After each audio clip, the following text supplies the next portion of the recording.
welcome everyone. Today is Sunday, October 2nd, and we're here to interview Joey Pagaduan, who is a formerly incarcerated performance activist who would like to share some an interview and a conversation with about your experiences. We've been doing these podcasts for, not really, we didn't start as podcasts. We started as a series of interviews back in 2019 with drama therapists and with folks who were either formerly incarcerated or had just come out of mostly the Lancaster program, the Lancaster BA program. And so we did a series for a conference back in 2019. Then about a year and a half ago, we started adding some more to that collection. And by now it is a combination of both YouTube videos and some podcasts as of about 3 months ago, regular podcasts. So we're really honored to have you here, Joey, especially in the last 24 hours since I've watched a couple of really wonderful video clips and audio that was, that included you in there as well too. So I'm really looking forward to this conversation. Great, and I have something to say to introduce Joey as well. Kamran, do you want to say about you? Do we want to introduce ourselves as well first? I'm Kamran Afary. I'm a drama therapist and a professor at Cal State Los Angeles in the Communication Studies Department. And over the last 5 years, I've been working in Lancaster Prison on a BA in Communication Studies program, where I bring in elements from drama therapy into the classrooms on interpersonal communication, on health communication, on performance and social change. I'm actually currently teaching with the third cohort of students. The first two cohorts graduated in the fall of 2021, and we're now working with a new group of students. And I'll say more later. Great. I'll introduce myself. I'm Lynn Baker-Nauman. I'm an adjunct professor at Los Rios, the prep program at Folsom Lake College. I'm inside Mule Creek State Prison and Folsom Women's Facility this semester. And I'm a drama therapist working with these colleagues here, and a marriage and family therapist with a private practice in drama therapy. And previously worked with Marianne Shakespeare, going inside for 7+ years, teaching the Shakespeare with the drama and therapy infused or infused-esque take on it. So that's me. And I'm Marianne Shine, and I am a drama therapist and also a licensed marriage family therapist. I have my own private practice here in Mill Valley, California, but I also work once a week at San Quentin Prison through Marianne Shakespeare. And we just finished Henry IV's parts 1 and 2, which was really amazing that we were able to pull it off, considering COVID and everything else. But that has a lot to do with the actual performers that made it happen on all the days that we couldn't rehearse. They made it happen. So I will introduce Joey. I first met Joey Pagaduan when he began at the Shakespeare program at Solano in 2014. And he is one of the most committed, humble, hardworking, encouraging actors that I've ever known. Seriously, I can put that on there. And he had a bunch of great roles.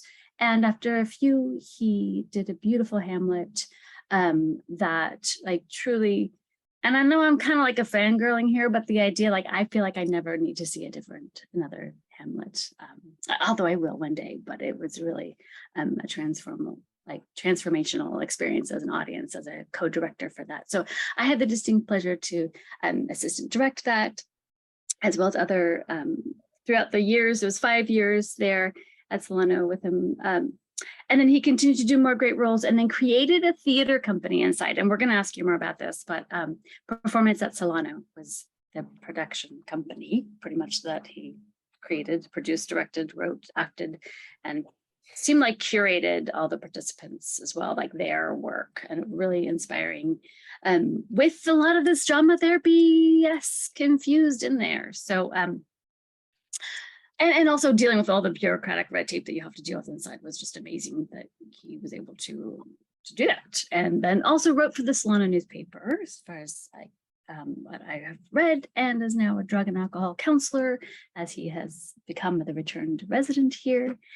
So I had the distinct pleasure to direct him, to act alongside him, and so now and have all these great conversations about an enthusiasm for theater. So now in person on Zoom, here we are. I'd like to introduce him to our drama therapy colleagues, and it's such a pleasure to have you here, Joey. So we will begin with questions. I think one of the main ones, since we're drama therapists, we have that bent, of course, but thinking about like truly what has inspired you, like through to create your own work, to continue the conversation of healing, what has inspired you? I really wasn't introduced to art throughout like growing up. I didn't know much about art. I watched movies, but that was about it.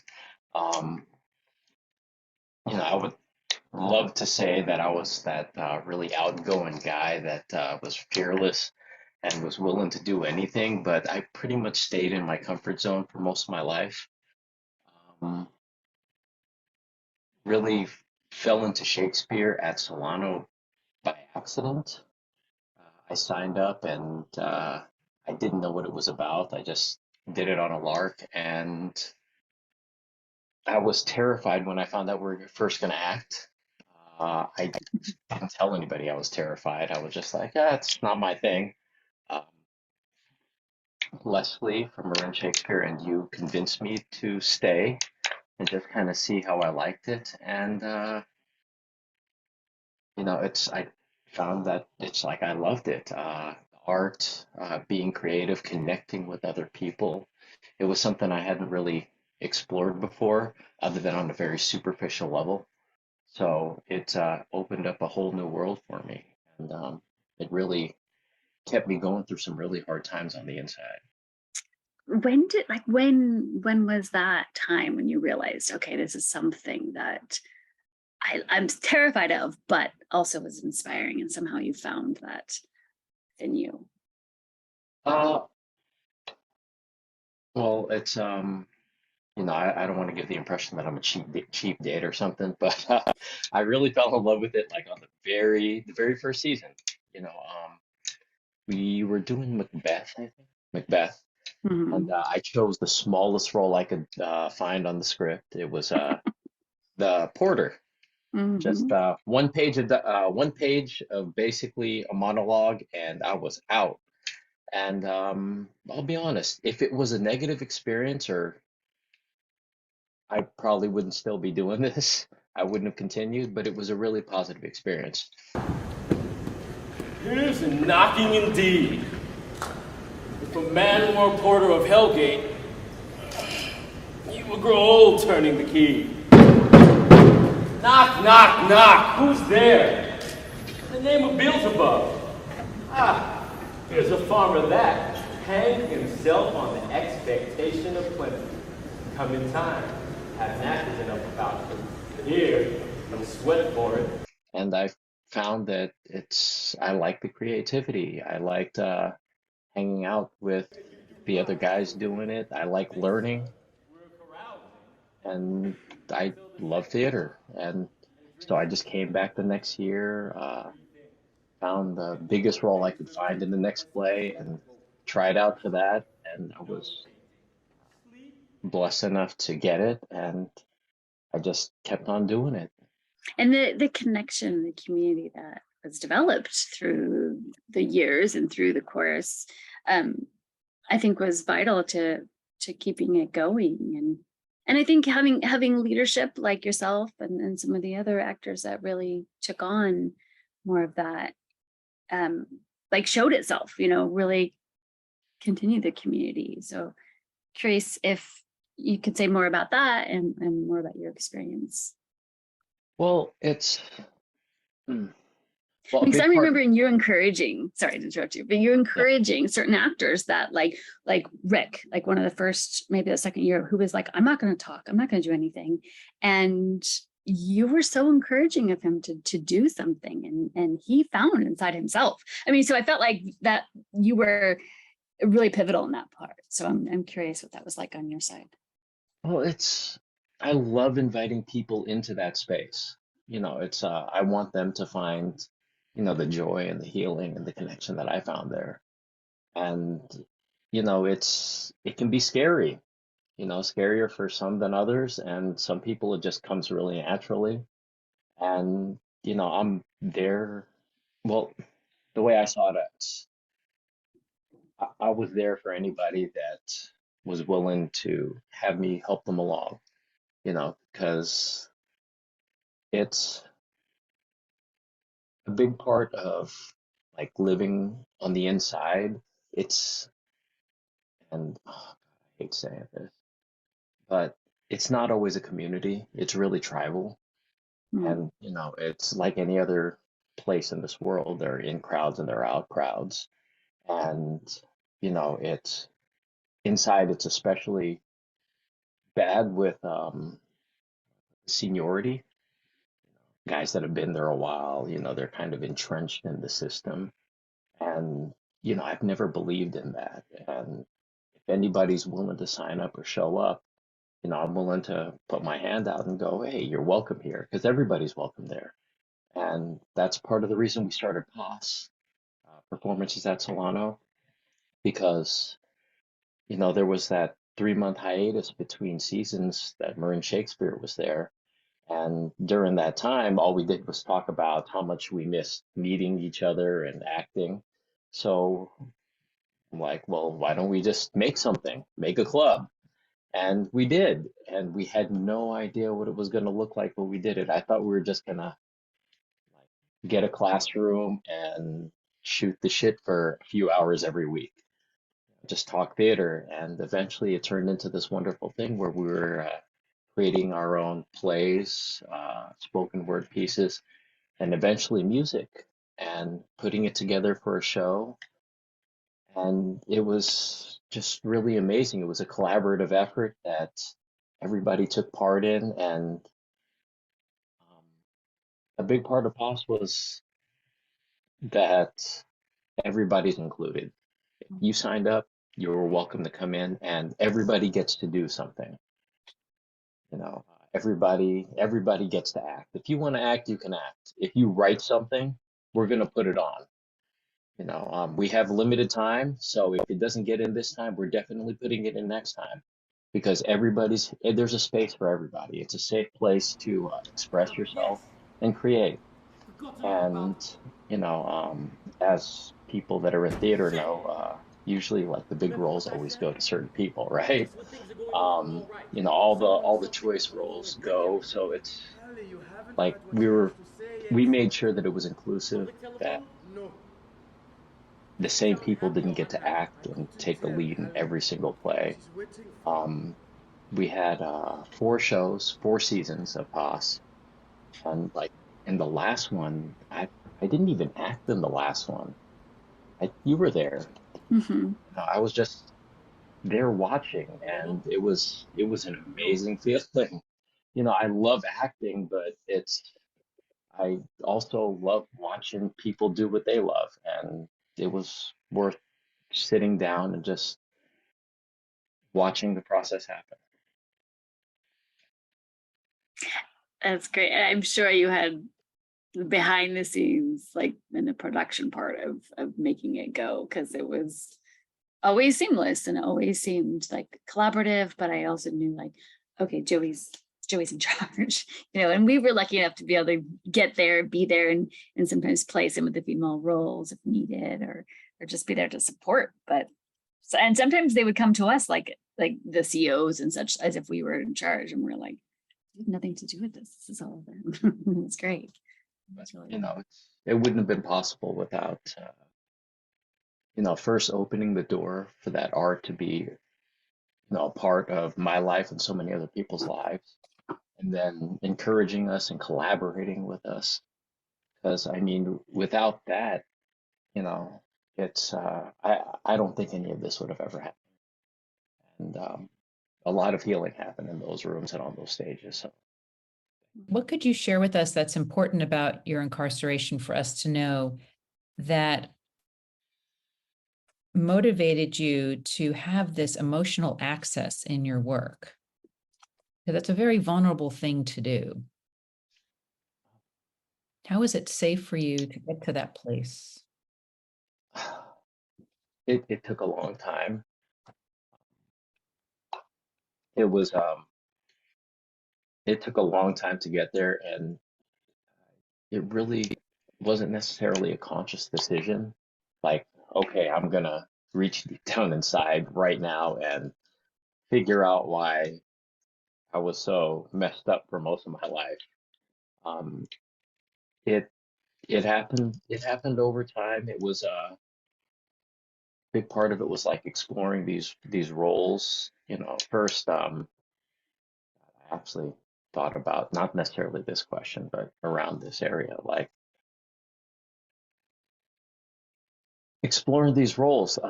First thought went through my mind, like conscious thought was, I'm not going to embarrass myself. I'm going to do a good job.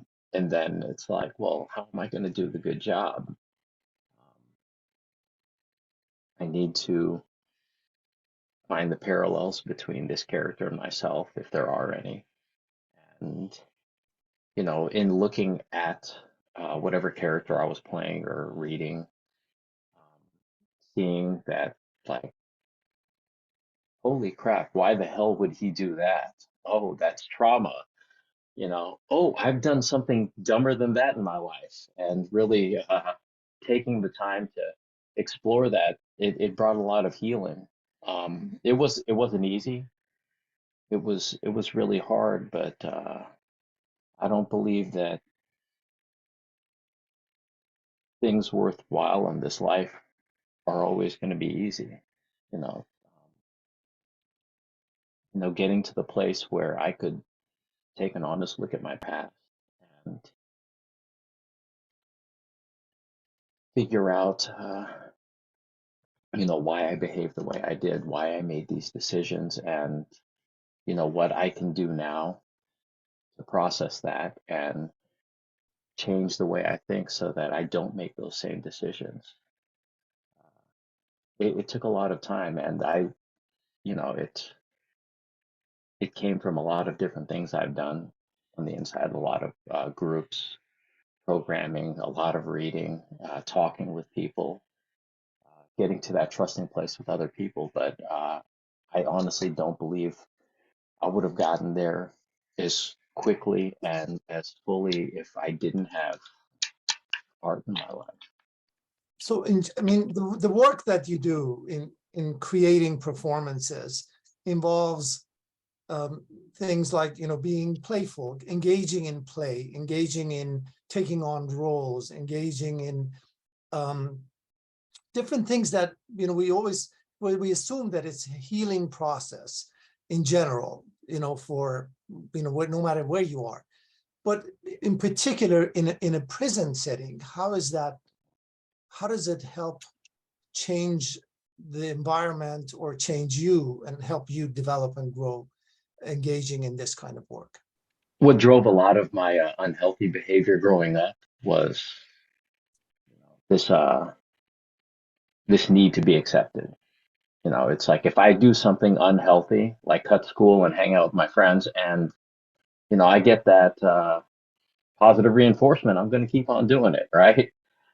Same thing like when I went to prison. If I get into a fight, I get that positive reinforcement. Guys are like, "Hey, you did good," and so you keep on doing it. But when art came in, I got that positive reinforcement for doing well. Socializing, my social circles changed. I started hanging out with people that were interested in the same things. We were all interested in the art. Conversations changed, and well, it's like a big part of CBT. We just keep on practicing it until it just becomes habit. And really, I changed my habits. I changed the way I thought. Um, Unconsciously and consciously, I changed the way I was thinking because I realized that, something had to change.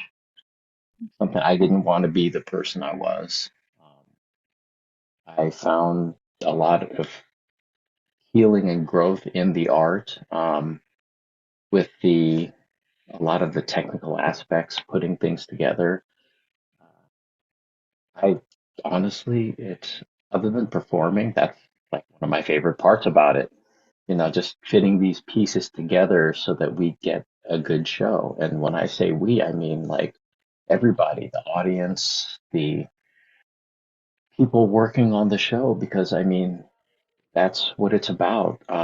When people used to talk to me about like, doing the Shakespeare plays, I used to liken it to a cake, right? Um, the performance is great. The performance is like the icing on the cake, but it's not the cake.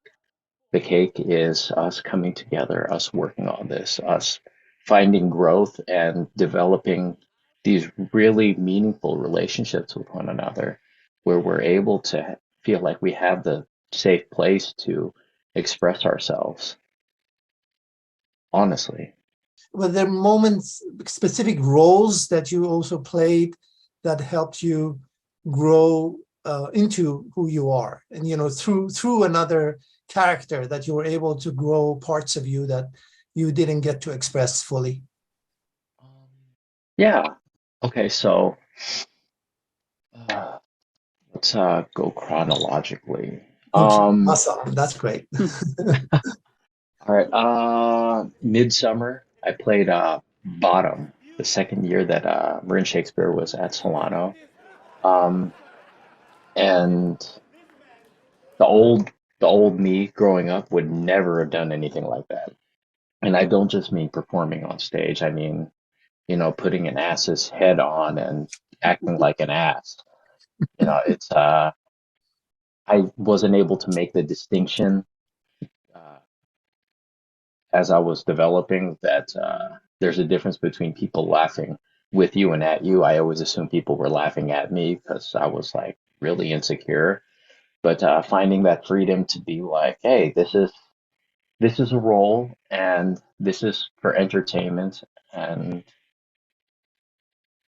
it was really freeing. Um, the year after, I did Hamlet, and Hamlet was, God, it was amazing. It was a lot of work. Um,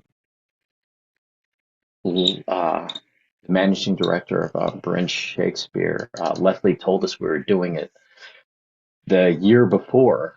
So I spent that entire summer memorizing Hamlet. That way, when they came in, like, I was ready to audition the very first day they were there, even though they were like, we're not going to do auditions for 2 months. It's like, I memorized every monologue. We're good to go.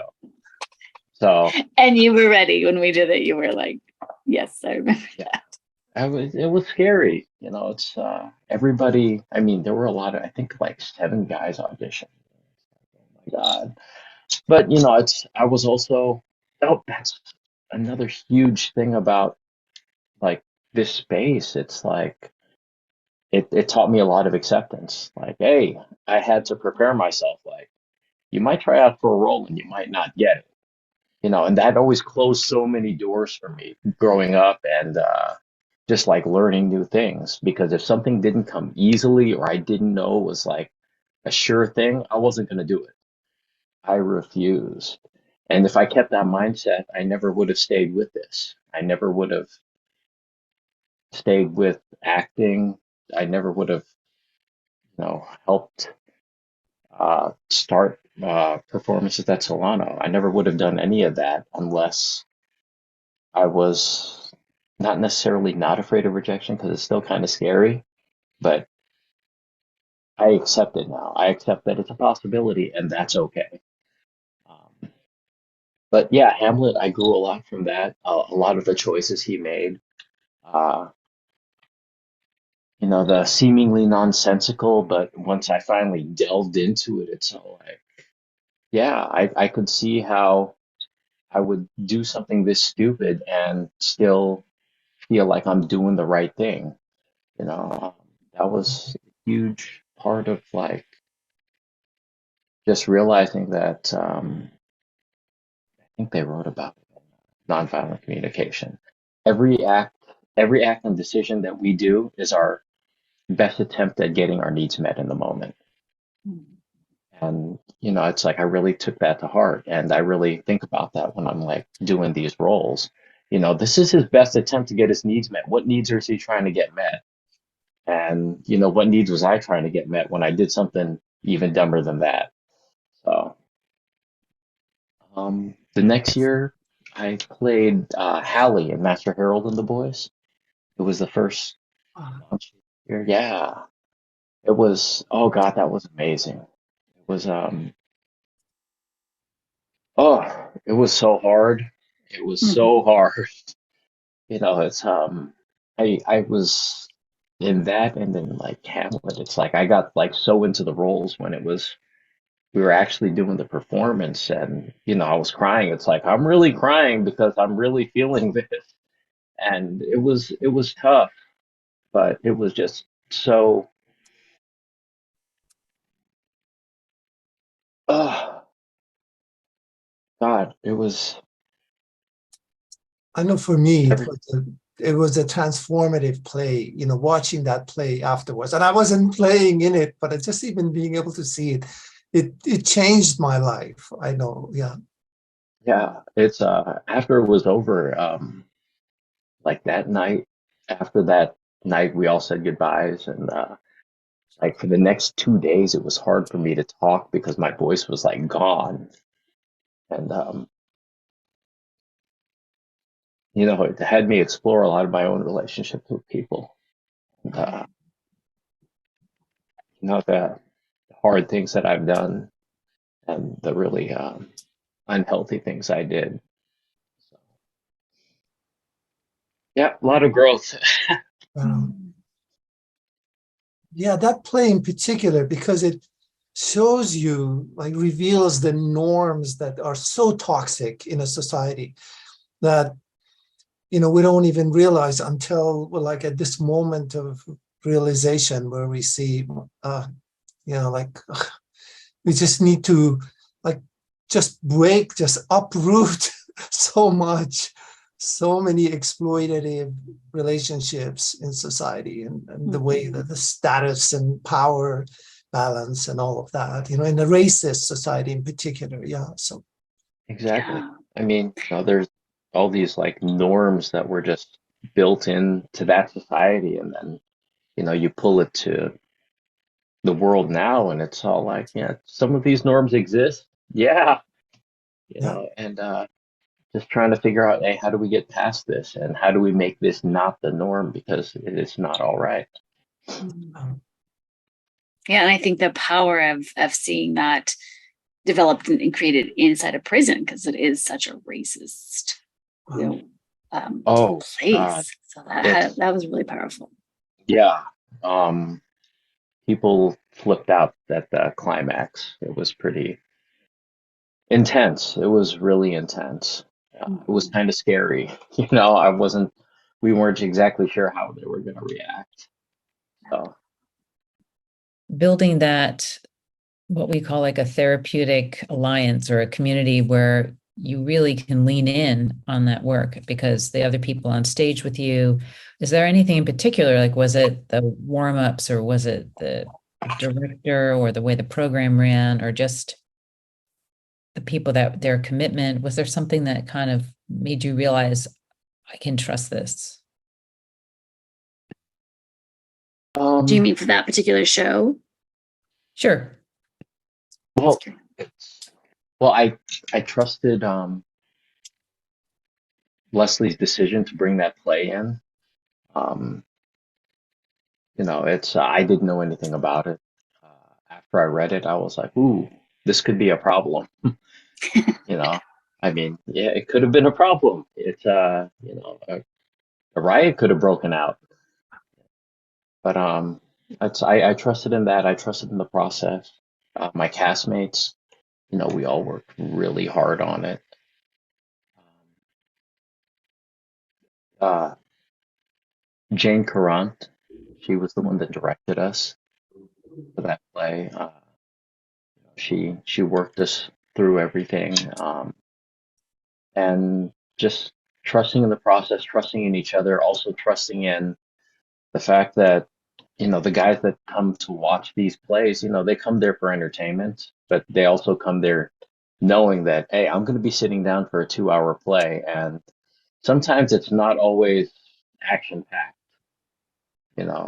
trusting that they're going to go in there with an open mind, and they did. Um, and also trusting that, like, people knew the work that we do, and that the people from the outside that come in to work there, that they do, and that everything that we bring to them, it's coming from a place of hope, and it's not coming from a place of hate.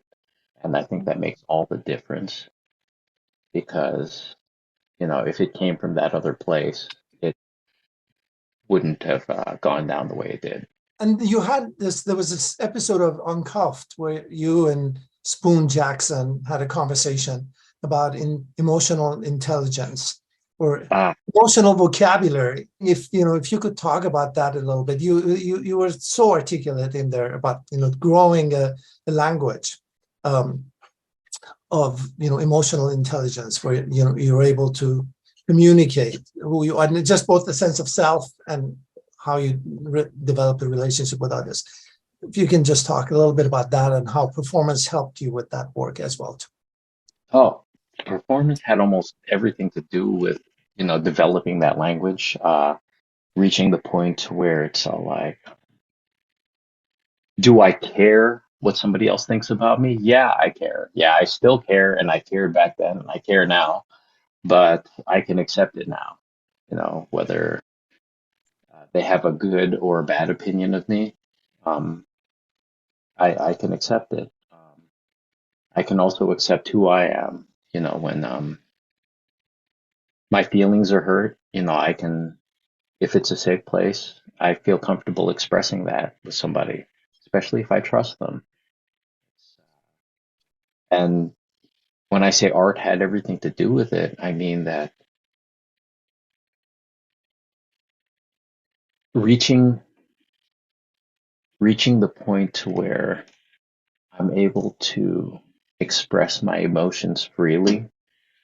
It never came easily. A big part that helped me along in that was when I finally started writing. Prior to Shakespeare, prior to Pos, I had never written anything in my life other than essays.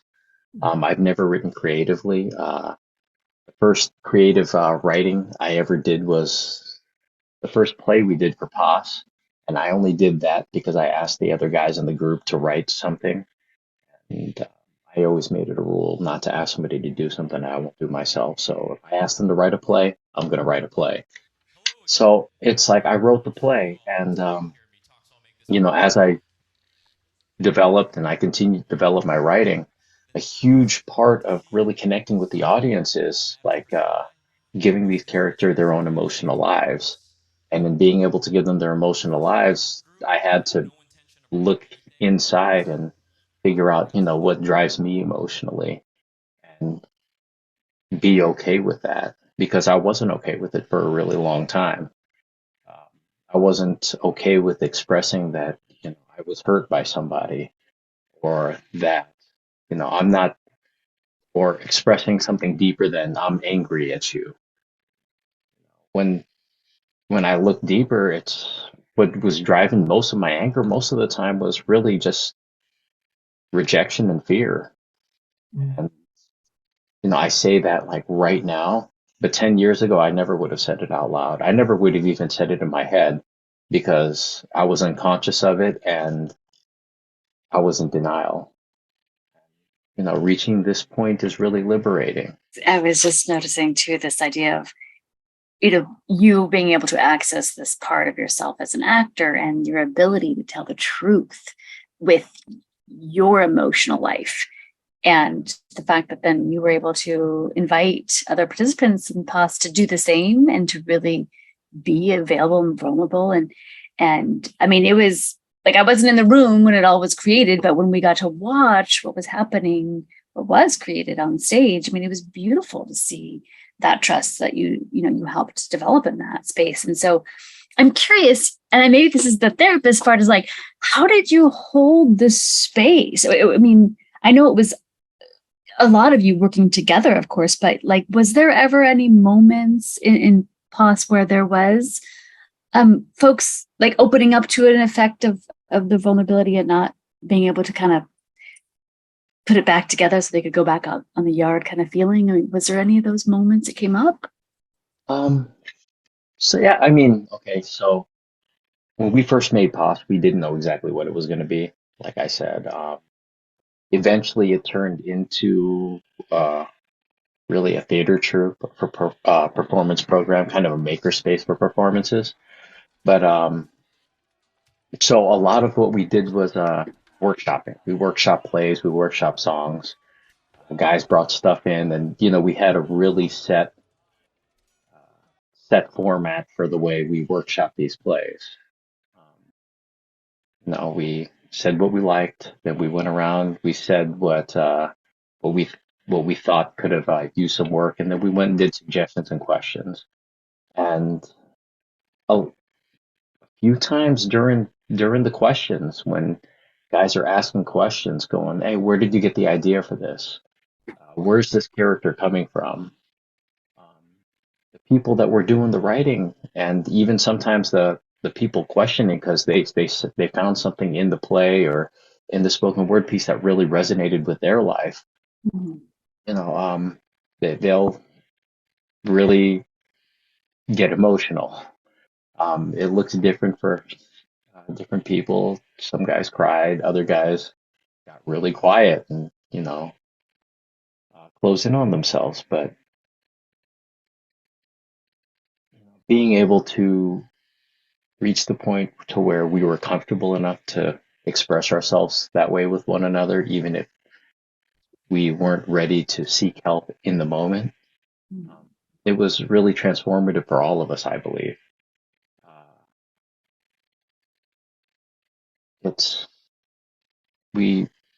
I mentioned like tribalism in prison before, and I'd like to believe that we made a community, not just with POS, but with the people that supported us.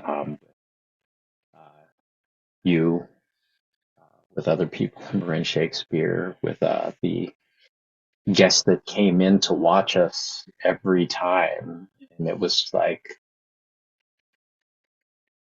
it was encouraging, and we built something that it lasts longer than the name POS will, because 5 years from now, I don't know if anybody will even remember what that means, right?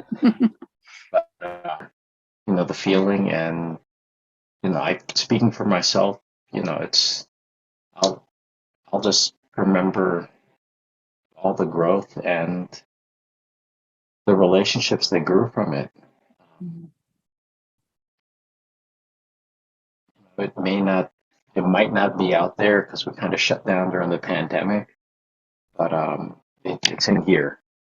Curious too, if there's a way to either pass on the baton to someone who is still there, or if there's a way, or if there's any ideas or plans for you to continue that in some way, shape, or form. Well, I passed it on to somebody that was in POS during the early part of the pandemic, when I was found suitable the first time. So he said that he's trying to get it going, but it's really difficult with social distancing, getting everybody in the room together. Yeah. It was kind of my little pipe dream to be able to, like, when I'm off of parole, maybe go back in there and work with the guys, even just in the volunteer advisory status, or even just if I'm not able to go back in, be able to help them with resources, because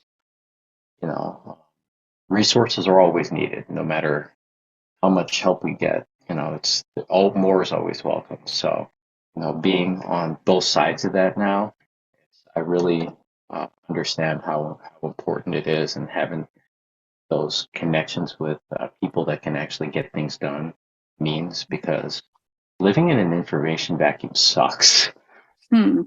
It's like, we have a question and it's out here, we just whip out our phone and just Google it, and it's like, okay, that's the answer. In there, it's like, oh my God, this is going to drive me nuts for like 2 weeks until I can get an answer, That's great to hear that there's that spark of an idea for you to potentially go back and continue it in one way. And what about yourself as a creative artist? Of where do you see yourself like now that you're here? And Marianne had asked when you were released, and I wasn't entirely sure. It was June. June 30th. Okay. June 30th was when I got released, so it's been a little over 3 months now. Nice, congratulations. And thinking about like this creative part of you, like where is that going to go? What's your hopes and plans for that as you're re-entering here into this crazy world? I would love to act somewhere, I really entering that space has been kind of problematic because I had no idea where to begin, and also because like I'm pretty pragmatic, right? It's I'd love to feed my soul, but first I got to feed my body, right? uh, so right now it was really getting employed, getting myself on firm footing, and then maybe I can pursue acting later. Find a little bit of time to write. I started writing again. I'm kind of settled. It's brought me a lot of joy. It's brought me a lot of healing. Able to write about whatever's on my mind. Nothing beats the feeling of writing something and actually watching other people act it out. It's like, oh my God, it's almost better than acting myself, So just, it's great watching my work come alive. So. Did you write anything during the pandemic? Like I know Marin Shakespeare sent some packets into some prisons. I don't know if you got it at yours. We got packets. I wrote during the pandemic. I wrote a couple of plays. I wrote some poetry. I wrote a couple of plays. They played one recently at the Solano Veterans Group. I wrote a small one-actor. Wow. Yeah, it's I didn't see it because I was out here, and it's rather be out here than in there, right? So they're all like, they floated the idea. You want us to see if you can go? I was like, no, it's too soon. I don't want to go back. I'm sorry. Yeah, get that. So yeah, they just played it. I heard it went well. I'm waiting for it to get posted online. So I'm kind of excited to see it. Like I said, I love seeing work come alive. Yeah, I've been doing some writing. Kind of trying to figure out like where I'm at, like emotionally. A lot of my writing is driven by my mood at the time.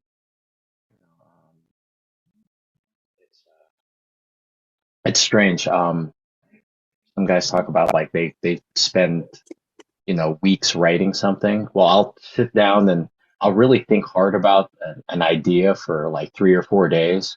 And I mean, just like, not just hard, just like I'm distracted. I'm thinking about it so difficultly, like forming the idea. And every play I've written, I've like done that. I thought about it 3, 4 days a week.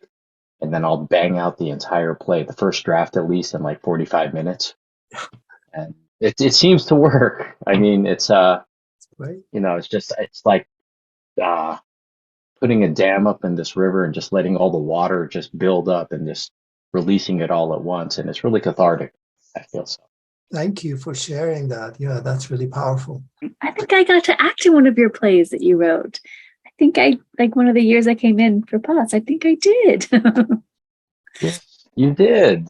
I know, think so you hit lucky. a couple of them. Yeah. What would you say to a new person thinking about going into performance arts in a prison? How would you encourage them? There's no such thing as fucking up, dude. Mhm. It's art. Nobody gets everything right all the time, and like, there's no such thing as messing up. Um, if you flub a line, who cares? The audience won't know the difference. If you do something embarrassing, it's actually pretty good because you're probably doing a comedy, so you're doing your job. And if you end up crying, congratulations, you connected with your character and you did something a lot of people can't do. So, I mean, there's no such thing as fucking up. Is there anything, Joey, that you would like to share that we haven't asked about? A lot of good work, happens in these classrooms and with these programs. You know, a lot of the people that get served in them, especially on the inside. I found that one of the biggest reasons that I'm able to connect with other people um, in my line of work and in the arts is that a lot of people inside feel like they've never been heard, listened to, or seen.